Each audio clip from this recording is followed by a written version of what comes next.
Well, hello and welcome back to the Frontington and Backwards Railway. Now, every now and then I like to put my model railway to one side and just have a play around with some track designs. Not because I'm going to build them in real life, but just because it's fun to design them. So here I am in AnyRail, and today I'm going to be building a station layout. Now the parameters of this is that I want to have a double track main line and a branch line. So that's what I'm going to be aiming for. Nothing too crazy, nothing too huge. So let's just start off with a couple of tracks. That's going to be where the double track main line is. So that'll be platform 1 and platform 2. But I'm also going to put another track in here. So there'll be a platform just here above that, and another platform in here that serves both of these lines. So yeah, coming off on this left-hand side, there will be the rest of that double track main line, and again over there. And I think I'm going to have the branch line coming off somewhere down in this bottom right corner. I think that's what I'm going to aim for. So first of all, let's think about, let's have some points, some trailing points to connect the up and the down line. So I'm just using some points here like this. I'm not going to connect it up just yet because I might want to reposition things, but I'm going to end up with something like that there. And if I copy and paste that over here, I'll have something there as well. So it's always good when you have a station here to provide some way for trains to turn around and go the other way. But you're going to want to use trailing points rather than facing points. I might come back to that a little bit later on, but if you've come across those terms before, hopefully you'll know what that's all about. So yeah, we'll have something a little bit like that. But then I also want to have access to this line here. So from this direction, coming up the Upline, I want to have a point somewhere around here that crosses over and joins on there. So I know I'm going to need a crossover. And I think let's have a point up there as well. I'll connect the rest of that track up in a moment. But that track is then going to join on down here somewhere. But I also want this bit of track here to connect to the down line in the opposite direction. So I'm going to take another one of those and pop that down there. And then if I take a set of points there, pop that on there. So that gives us the layout that I think we need. Let's try and join some of this lot together. So if I pop a bit of flexi track on there to begin with, it's going to be straight to begin with. So that means that I can drag this around a little bit to make sure that lines up. I think we've got enough width in between there. I'm just eyeballing it really in terms of the distances, but that looks okay to me. Maybe back a little bit further. Something like that. It doesn't need to be too precise. This is only a bit of a demonstration play around. So if I grab the end of that track and join it on there, and then if I sort out my handles, just to smooth out that bit of track, I'm going to want another bit of flexi track to join these two ends here. And again, I'm going to move my handles a bit to smooth that out. Yeah, that looks about right. Usually I find with these handles, if you kind of visually split the track into 3 sections, that generally works quite nicely in terms of giving us a nice smooth curve. Obviously, if you move it around too much, it's going to be too tight in one place or another. But splitting it into thirds works for me. It's not going to work for everything, obviously, but yeah, good general rule of thumb. That seems to work most of the time. Let's just quickly join this up as well. sort out my handles, and I think actually I'll just join these two on there so I know that they're the right width apart. I think that should be all right for this side. So then on the other side, we want something similar with a crossover and joining onto the two lines over here, but we also want this line here to go off to our branch line. So I'm thinking maybe if I have a three-way point in here, that might work quite nicely. Yeah, so let's find a crossover again, and where do I want that? If I put that in there, yeah, that should work. Let's turn that one around. I'll end up with a really small bit of flexi track needed in there. Ooh, unless I've not tried this actually. Does that? This is a longer pico point. Does that fit exactly? No, it doesn't. Okay, undo that. So I'll put a little bit of flexi track in the middle there. I also want, let's just grab another one of those, pop that on there. So now hopefully you can see that crossover there from that line is going to come down and join onto this part of the three-way. This one is going to join on there, and then that is going to be my branch line. So we're going to end up with something a bit like that. Okay, let's first of all join this on over here. I'm not quite sure how far we need to come. Let's pop one of those on for a bit of a guide. So that crossover is going to need to line up with this bit of flexi track, which at the moment is straight, but I also want to line it up with this over here.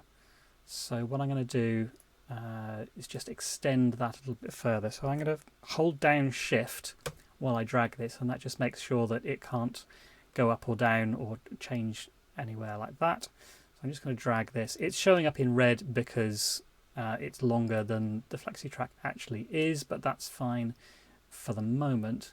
Hopefully though, let's just drag that a little bit further. That's a lot further than it needs to be, but that will allow me to use those as guides so that I can now line up my track like that. So you can see now the crossover is lined up with this bit of track, and this point is lined up with that. So I think that should work quite nicely. So now if I grab, the end of this piece of track and join that on there, that's all good. And then I can do the same with the end of this piece of flexi track, bring that down there. Those handles are crossed over, so let's undo that. That's looking good, I think. We want another bit of flexi track in here. And just tweak the handles there. That needs to come and join onto there as well. And what we can do now is split this bit of flexi track in a couple of places so that it stops yelling at me that it's too long. Lovely. Oh, and I also need a really, really short piece of flexi track to go in that gap there. Where's the end? There it is.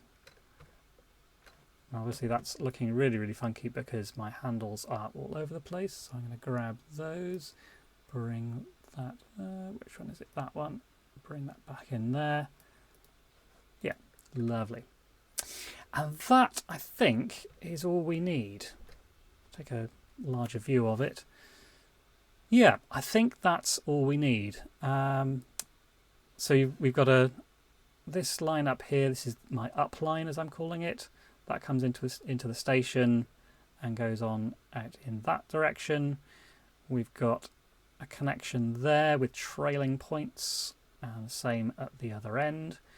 We've also got these 2 points here with a crossover coming into platform 3. Same thing over here with a crossover and 2 points, and we're also serving the branch line. So yeah, I think that should do quite nicely. What I'm going to do now is just quickly go through and add in some isolators in a few places, because what I quite like to do is colour this so that it's a bit easier to see what's going on and which line is which. So to do that, so this is the upline, so I'm going to put an isolator on that junction there. And the reason for that is that I don't want this upline to be associated with this bit of track down here, because coming from this direction, the only reason you would come onto this bit of track here across this crossing and over here is if you're going into this platform 3 branch line station platform. So yeah, I'm going to logically kind of disconnect that at that point.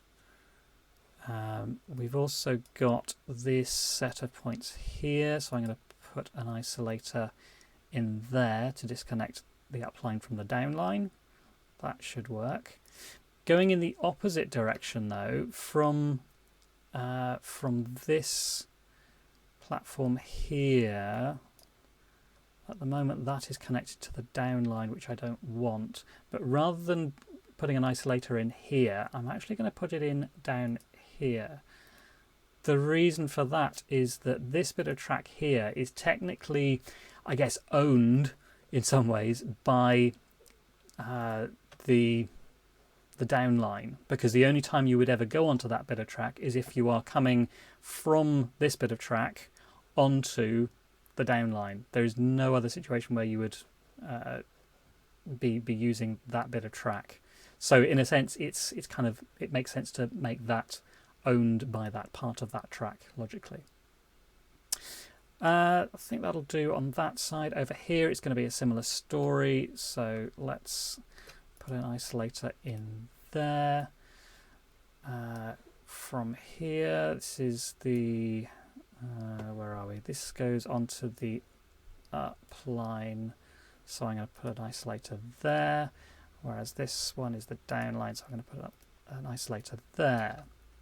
Now I could put an isolator here as well to isolate the platform from the branch line, but I think I might just leave that as it is for the moment. I think that's all the isolators I'll need. So now with this bit of track selected, I can create a new section, and you can see that's already given it a colour. I'm going to type in up in there, and I'm going to give it a colour. Let's go for a nice orange. So that's our upline. I'm going to do a similar thing for the downline. What should we make that? Yellow? Yeah, something like that. And that just leaves this one here. Create another section, and that's going to be our branch line. I quite like that blue. I'll leave that as it is. Hopefully now you can see a little bit clearer what's going on here. I'm based in the UK, so we drive on the left. So yeah, that's our upline with traffic going from left to right. We have one facing point, but all the rest are trailing points.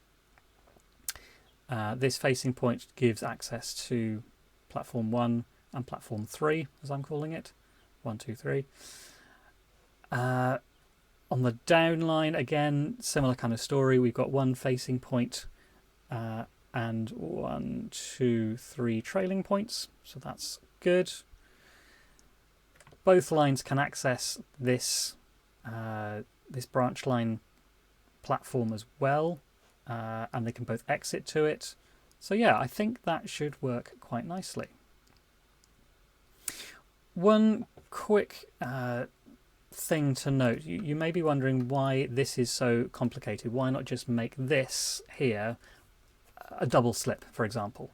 If that was a double slip, then you wouldn't need this connection here, because you could use the double slip to get from the upline to the downline if you ever needed to do that. And you could also use that to get from the branch line onto either upline or downline. And yes, technically you can do that. The reason you probably won't see that on a mainline layout in real life is that a double slip on a mainline isn't necessarily very safe. If you imagine, a train coming along one of these main lines at speed, if the point isn't set correctly, you could end up having a horrible accident. So that's kind of why, or one of the reasons why, generally speaking, we prefer trailing points, because that means if the point is, for whatever reason, set in the wrong direction and a train comes through, it's just going to push the blades apart and it'll carry on and it probably won't derail. There's less of a risk factor. And you're never going to have the situation where if the points are set incorrectly, that the train will end up on the wrong side with oncoming traffic. So, yeah, generally speaking, trailing points are safe. Obviously, you can't avoid facing points completely. There needs to be one here so that we can divert the train either to the upline or down here to this branch line platform. So this does need to be here. You'd probably have a locking mechanism in real life to ensure that nothing can go wrong there. But yeah, it needs to be there somewhere. But that's really why you wouldn't have a double slip in that position. It's much safer and simpler, I think, to have multiple points, normal points, and favouring trailing points wherever possible. And I guess, yeah, it's a similar story over here. We're favouring the trailing points over the facing points. I guess the only thing I might be tempted to add, if I was going to be really picky, would be some sort of catch point. You might want to have one of those in there somewhere. Realistically, where would we put one? I guess you could put one over here on this line. Some sort of catch point here. The purpose of a catch point is to stop unauthorized movements. So say, for example, there was something in here and it started drifting. Maybe a coach becomes disconnected, starts rolling down the hill, who knows.